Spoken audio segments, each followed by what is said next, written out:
journée assez exceptionnelle. À ma grande surprise, j'ai eu la chance de voir un nouveau petit girafon debout. Donc grand soulagement puisque la mise bas s'est bien passée.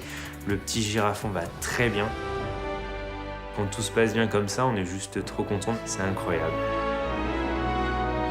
Il est né.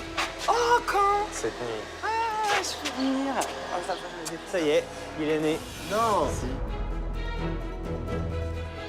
Il y a un bébé suricate qui est trop mignon.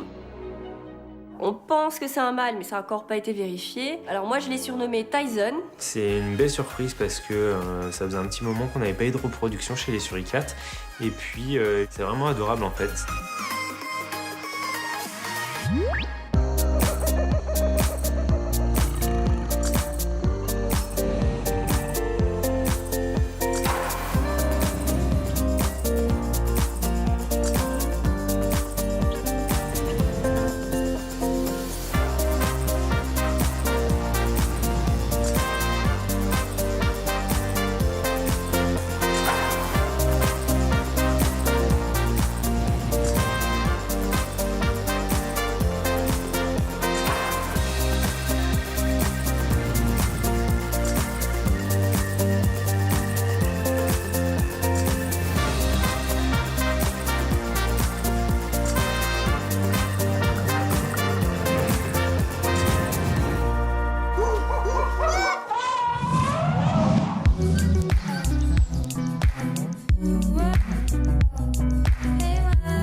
Ce matin, Anthony est venu me prêter la main pour cette journée. Ça permet de faire le point sur l'ensemble de la plaine asiatique. La plaine asiatique, c'est la nouveauté de l'année dernière, où on abrite tous nos nouveaux animaux, maintenant depuis presque un an. On a du gros mammifère et on a du petit loriquet, un oiseau grand comme ça, que tu pourrais faire mal juste en faisant comme ça. Ça fait beaucoup de monde, ouais, à s'occuper. En fait, on y est bien là-bas. C'est une belle zone et les animaux évoluent bien. Tout évolue bien, en fait. Même la végétation a pris sa place. C'est très agréable. Qui c'est qui arrive? On commence toujours la journée par faire le tour, voir si tout le monde va bien. Oh, Ils adorent survoler les têtes. Et en plus, ouais, ils sont énergiques. Ça fait des grandes nuées de loriquets. C'est assez sympa comme arriver le matin sur le secteur. hey, chouchou. Nos oiseaux, ils sont à fond. Et puis, on sent comme un air de printemps qui arrive. Et ça, c'est très, très, très agréable. C'est vrai qu'on nous voit arriver le matin, c'est pas le réveil, mais voilà, ils sont très très actifs. Je pense qu'ils commencent à avoir faim et réclament des fruits et du nectar. Et ce qui fait que ça vole dans tous les sens. Ensuite, on continue le tour et on va donc voir nos deux garçons loutres. Le but du tour de sécurité, c'est surtout un check de tous nos animaux, voir si tout va bien. Salut les torpilles, ça va?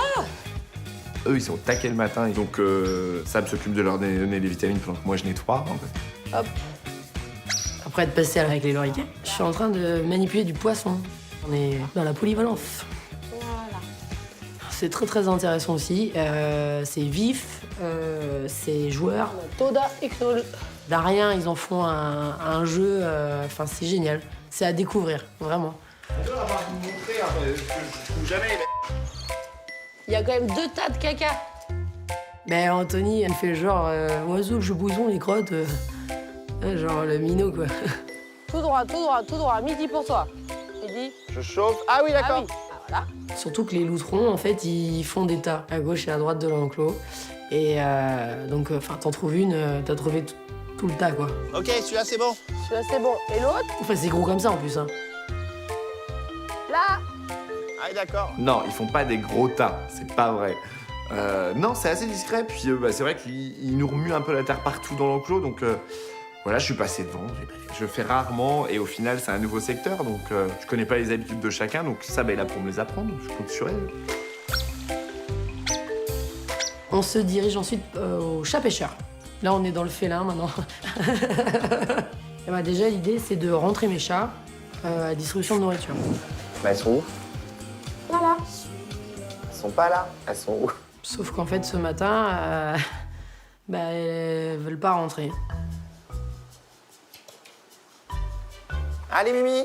Ce serait bien qu'on voit les deux quand même. On les voit pas, pourtant on cherche, mais après, l'enclos a été conçu pour elles. Donc on a beaucoup d'arbustes un peu partout, on a des pierres, il y a des choses pour se cacher. Tu vois, ça, il est bien cet enclos parce qu'on les voit pas, mais. Mais en fait, les chats pêcheurs sont des animaux assez peureux, assez craintifs, et c'est vrai qu'elles aiment bien se planquer. Chatoun!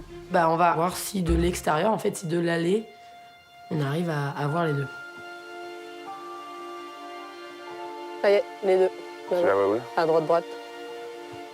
On est rassurés, nos 2 chats sont là. Elles se suivent, cul avec cul. Ouais. C'est drôle ça. Elles font ça souvent? Ouais. Elles faisaient pas ça avant. Quelque chose nous saute à l'œil tout de suite. Shanghai, il y a un truc qui cloche. Son comportement n'est pas celui qu'elle a d'habitude. Salut les chatounes. T'es sûr qu'elle voit bien? Bah, elle est comme ça depuis 15 jours. Tu veux dire qu'elle voit plus rien? C'est pour ça qu'elle marche bas et qu'elle suit ça. Elle a un comportement d'animal un peu apeuré, c'est-à-dire qu'elle marche comme ça, à ras le sol. Très rapidement, je fais à ça, mais elle voit pas cette femelle. Koi, c'est son chien guide d'aveugle. Elle suit Koi parce que c'est son repère. Elle a un drôle de comportement. Il y a un truc bizarre. là. Elle n'a pas un comportement normal. Il va falloir qu'on réfère tout de suite à Cyril, parce que c'est possible qu'il y ait un vrai souci au niveau des chats pêcheurs. Moi, j'ai jamais vu ce comportement. Et depuis le temps Mais qu'on voit moi, des je chats... me suis jamais trop occupée de chat. Hein.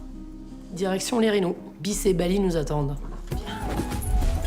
Bonjour! Bis et Bali sont nos 2 rhinocéros indiens. Arrivés l'année dernière. Le plus gros souvenir, ça va être l'arrivée de Bis. C'est notre premier rhino, c'est plein d'émotions. Bali, quand il est arrivé, oui, avec sa tête toute verte, il était assez atypique. On y va, mon bis. Ils ont grandi, ils ont un peu épaissi. Ils ont même plus de poils aux oreilles qu'avant. Bali, il est arrivé, il n'avait pas de poils. Et aujourd'hui, Bali a des poils. Peut-être c'est comme l'adolescent qui a des petits poils qui arrivent au menton. Non, ça veut dire qu'il grandit. Alors Bali est dans sa 3e année et Bis dans sa 4e. Et, ils sont pas encore à maturité sexuelle. À la taille adulte, on part à 80 au garrot. Là, ils en sont encore un peu loin. C'est des petits loulous. Ça les retrouvailles. Et hier, on tripait avec Antoine parce que moi, je trouve que Bali me fait penser à Dory dans Nemo. Il oublie tout le temps. Et du coup, les matins, il retrouve Bis, il fait « Ouais, t'es qui toi? Ah mon Dieu! Ah bah bon. Ah, mais il y a Rhino !» Aujourd'hui, ils évoluent très très bien sur leur enclos. On arrive à les gérer. Enfin, tout va bien. Ça annonce une très bonne saison. On espère que ça va bien évoluer, que ce qu'on a mis en place il y a un an va continuer à évoluer comme ça l'a fait jusqu'ici et plutôt bien.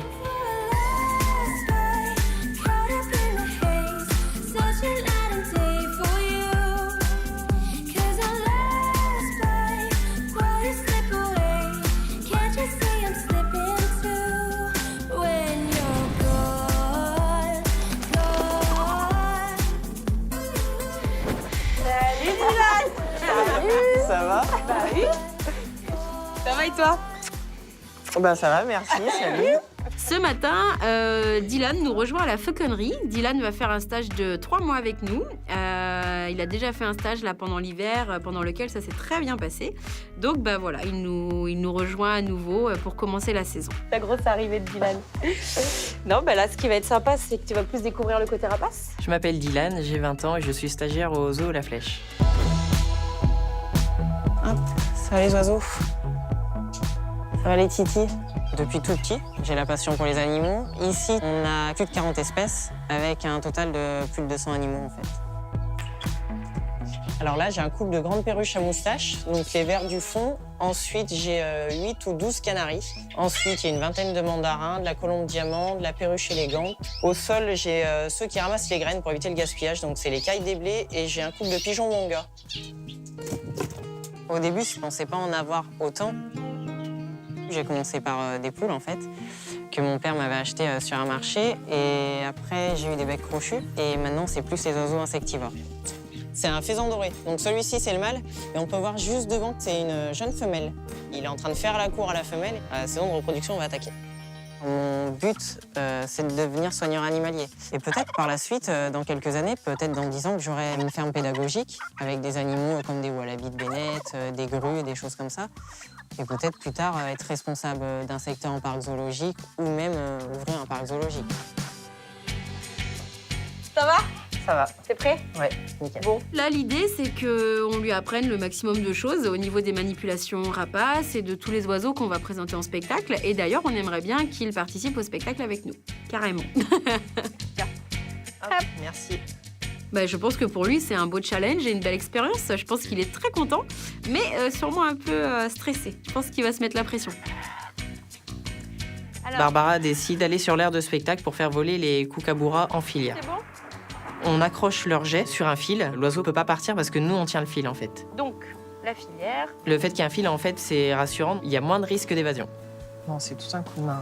Mais ça va venir, c'est normal. On a tous galéré avec les mousquetons au début. Hein. Il faut que j'utilise ma main droite pour accrocher les jets qui sont tout neufs au mousqueton. Allez, Dylan, tu peux le faire. Non. Tu veux que je t'aide? Très grosse galère, en fait, parce que vu que je suis gaucher, c'est très difficile que j'utilise ma main droite. Pourquoi on n'a pas 3 ou 4 mains, quoi? Ce serait bien, hein. Puis je te laisse bien galérer, hein, parce qu'il faut que Mais tu oui. t'entraînes. Tu peux même emmener, si tu veux, chez toi un jet, un mousqueton, puis tu Ouais, t'entraînes faut que à je le faire m'entraîne. avec une seule main. Euh, Tu peux le poser là? ouais, mais vu que je suis gaucher, ce serait pas mieux que... Bah non, t'as pas le choix, malheureusement, vu que t'as ton gant à gauche. Là. Et donc, tu vas te placer, aller à la deuxième marche, et puis tu mets une petite patte dans ton gant. Voilà. Vas-y, prends tes deux jets d'un coup, comme ça, tu fais qu'une fois la manip. Tu vas le poser en haut et tu fais attention de pas glisser en descendant. Hein. Et essaye, quand tu descends, d'avoir quand même un œil sur lui. Tu regardes un peu de coin pour être sûr qu'il parte pas, par exemple, et tu loupes pas son envolée. Ce qu'on ressent, c'est magnifique. C'est trop bien quand on le voit revenir sur son gant et... c'est que l'oiseau se sent bien, on le voit qu'il est en bonne posture, qu'il a un beau plumage. Enfin, vraiment, c'est super beau. Super. Après avoir rentré les kookaburras dans leur volière, on décide toujours sous le filet avec Barbara de faire voler Aska. Bon, on se fait la voûte-voûte. Allez, bout. Bout. Bout. Elle peut répondre à son prénom ou quand on voûte. Bon, bout, Ah, il c'est est... drôle de devoir voûte-voûter. Voûte. Allez, C'est bon, ça. Aska. Et il y a Saphir qui commente en plus derrière. Barbara se fiche de moi quand je voûte. C'est plutôt stressant, mais ça se passe très bien. Ouh, ouais, mais c'est pas moi qui ai la nourriture, regarde, Je donne c'est à qui, Dylan. là? Et ben, celui qui vient. Ah bah, les deux. Là, son gros challenge, ça va vraiment être les rapaces. Viens là. Mais oui, je vais t'en donner aussi, t'inquiète pas. C'est la première fois que je vais nourrir les vautours au rat. Le plus impressionnant, c'est quand ils déploient leurs ailes. Ça me recouvre la tête, c'est vrai que c'est impressionnant. C'est impressionnant, hein. Je te force. Tiens, mon loulou. C'est très puissant comme oiseau, c'est les charognards. À l'état sauvage, en fait, ils font disparaître les proies. Il n'y a plus rien. Hein. Et ben voilà. Les petits loulous, c'est déjà Faut fini. savourer. Premier contact avec Cusco Sancho. Mais c'est important parce que, tu vois, on passe jamais assez de temps avec eux, en fait. Il y a des petits trucs comme ça qui durent 2 minutes. Mais oui. Mais au final, ils sont contents, tu t'occupes d'eux. En plus, c'est des oiseaux élevés à la main, donc forcément méga imprégnés. Allez, Sancho. C'est un moment très privilégié parce que c'est pas tout le monde qui peut faire ça, donc j'en profite. Cusco, il sera plus facile à apprivoiser. Sancho, Sancho, si je suis là, malheureusement, il m'attend, tu vois. Et les autres n'arrivent pas à le rentrer. Dylan, il est très agréable, bosseur. Bah, nous, ça nous plaît forcément. Évidemment, au début, il fera peut-être pas la totalité du spectacle. On va y aller par étapes. Mais j'espère bien que, oui, rapidement, il sera capable de prendre un pigargogan, des vautours. Donc, ouais, c'est un beau challenge. Je pense qu'il est content.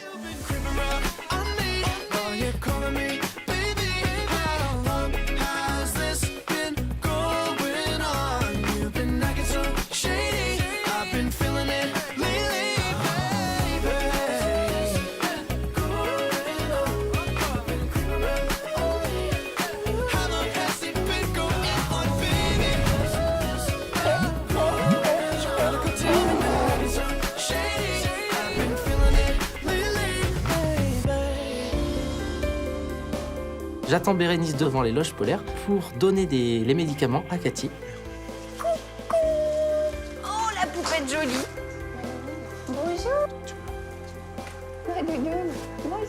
Cathy actuellement est sous traitement Et donc on lui donne des petits cachets parce que pour la rebooster un petit peu, notamment vis-à-vis de l'arthrose, Cathy est âgée de 28 ans. Un ours polaire va vivre en moyenne entre 25 et 30 ans. Donc Cathy est très âgée, contrairement à Taiko qui lui est beaucoup plus jeune. Ils ont 20 ans d'écart. Et donc il y a une prise de médicaments à lui donner régulièrement, matin et soir. C'est bon ma poupette. Katinka est assez difficile, c'est notre petite princesse. Forcément, elle va pas prendre les médicaments comme ça seule. Il faut, pour elle, envelopper des médicaments dans un petit peu de pâte à tartiner, enrouler de jambon blanc. La pâte à tartiner, bien évidemment, on essaie de recréer au mieux les conditions du milieu naturel au niveau de la nourriture. Enfin, bon, c'est un peu l'équivalent du miel qu'ils pourraient trouver sur les collines canadiennes de temps en temps, ou les petites baies sucrées qu'ils peuvent trouver quand ils ne sont plus sur la banquise. C'est fini ma doudounette. Madame. On fait un training, chouchou? Après la prise de médicaments de Cathy, Bérénice veut me montrer comment procéder pour faire un entraînement sur les polaires. On va utiliser le training alors pour beaucoup de choses, notamment pour l'entraînement médical. Présentation de ta cible. Ouais. Même Tu si prépares elle est ta cuillère à l'avance. Voilà. Regarde là.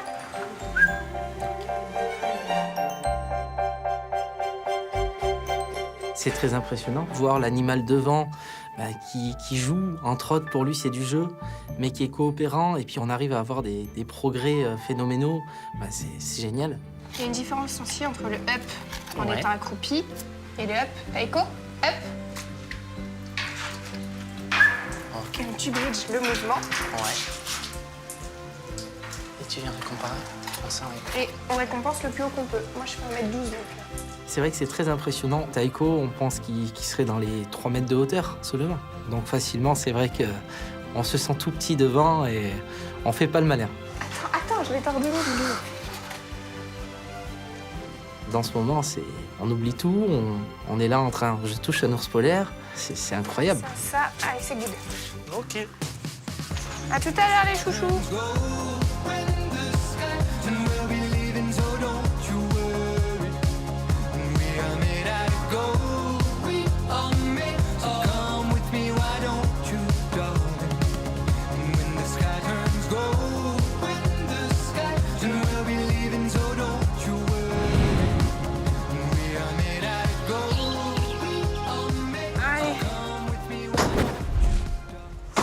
Ce soir, sur le secteur 3, nous sommes 2. Je forme Romain parce que je vais devenir titulaire d'un autre secteur. C'est le dernier jour qu'on passe ensemble. Donc il gère le secteur tout seul, il aura son habilitation. Je le regarde faire une dernière fois sa rentrée. Bon, vu que c'est ta dernière rentrée avec moi, c'est pas trop triste. Bon, après, on l'a déjà fait, mais tu fais ta rentrée, je fais rien. Ouais. Puis je regarde si tu travailles bien. Ça marche. Fais ça? Je m'appelle Romain, j'ai 20 ans et je suis soigneur au secteur Grizzly herbivore. Je sors d'une école de soigneur animalier. J'ai été embauché il y a 2 semaines. Du coup, là, j'ai une formation sur 1 semaine et demie avec Charlotte. C'est mon premier contrat, donc je suis super content d'avoir la chance de travailler aux Eaux de la Flèche. Il faut être hyper concentré parce qu'une seule erreur de trappe, les 2 hippos se retrouvent ensemble, ça peut vite mal finir. Bon, moi, ça me fait plaisir de former quelqu'un, j'aime bien. On voit un petit peu au fur et à mesure des jours l'évolution. Il a de moins en moins peur de mon regard, parce que c'est vrai qu'au début, c'est un peu particulier, quoi. On est derrière, enfin, un petit peu inspecteur des travaux finis, quoi. C'est bon pour moi. Nickel, parfait. Ça va, ma Jazzy? Les hipponins, ils sont un peu grognons, mais ça se passe bien, voilà, on fait juste attention à pas être en contact avec eux et à qu'ils soient jamais aussi tous les 2 ensemble parce qu'ils s'entendent pas très bien. Voilà. Tout se passe super bien. L'équipe est cool, les animaux, je suis content de travailler avec eux. J'ai commencé dans des bonnes conditions. Ouais, je l'ai vu. Bonjour. Bonjour. C'est pas mal ces petits dodos. Bah ouais. Donc, en fin de journée, je retrouve Charlotte aux hipponas. On est un peu bloqué depuis plusieurs mois, tout simplement parce qu'on a Ziamak, un petit mâle, et nous avons notre fameuse Jazzy, qui est une hipponin pas très sympa. Donc nous avons jamais réussi à les mettre ensemble.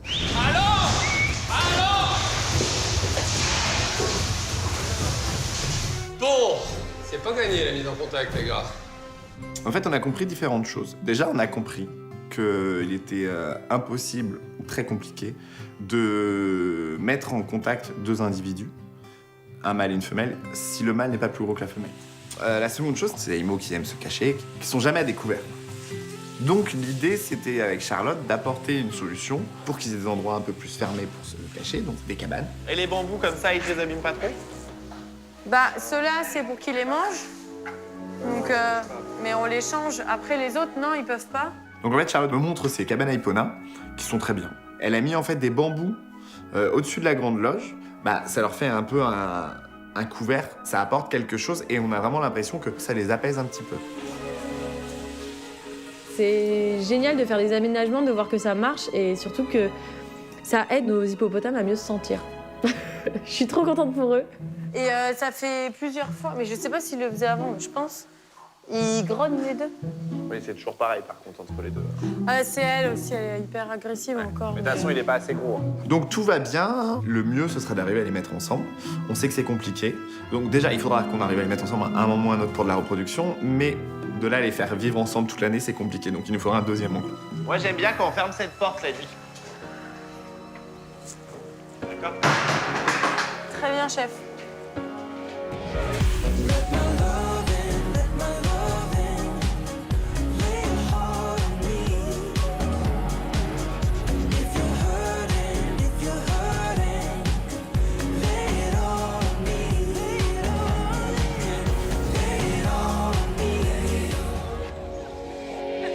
Cet après-midi, c'est regroupement des troupes. C'est vrai qu'on est une équipe très impressionnante.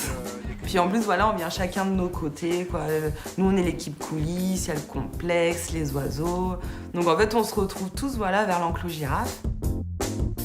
Donc on est quasiment la totalité du service animalier et le service keeper. Entre l'arbuste et le palmier. En fait, on se retrouve entre tous les soigneurs pour faire la fameuse photo de groupe de l'année.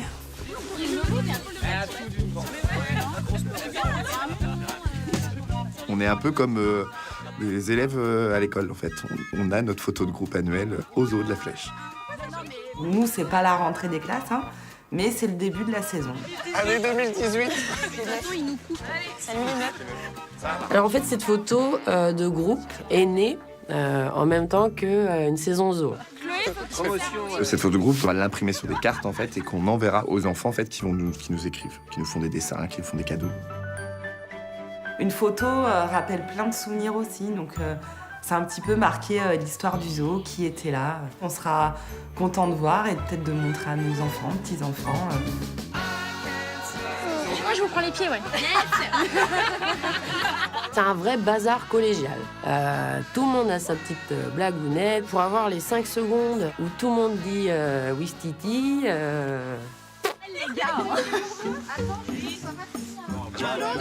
Claude, on voit pas Claude. Cyril, tu peux te rapprocher. Non, parce que je vois plus ça. Ah oui, il y a plus ça. En fait, le truc, c'est que on est une équipe très sérieuse, mais qu'une fois tous réunis, on a énormément de mal à se canaliser. Donc ça part dans tous les sens.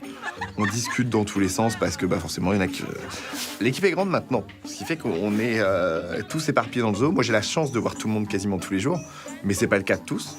Donc là, forcément, une fois qu'on est réunis, chacun parle de son côté et on a du mal à se recentrer, on va dire.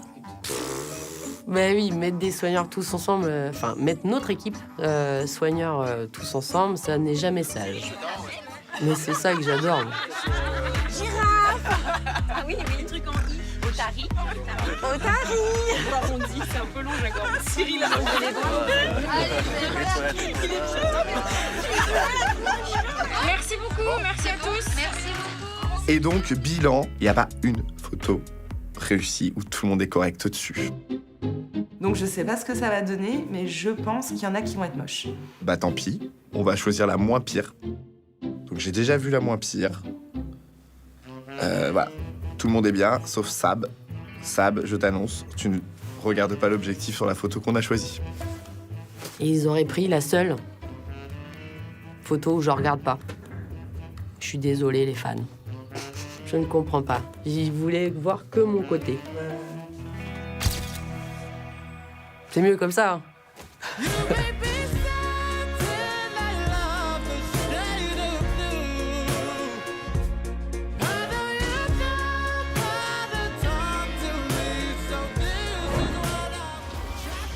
On a une intervention de prévue semaine prochaine avec Cyril. On doit endormir notre bébé fourmilier. Il faut une idée de poids, donc on va peser nos fourmis.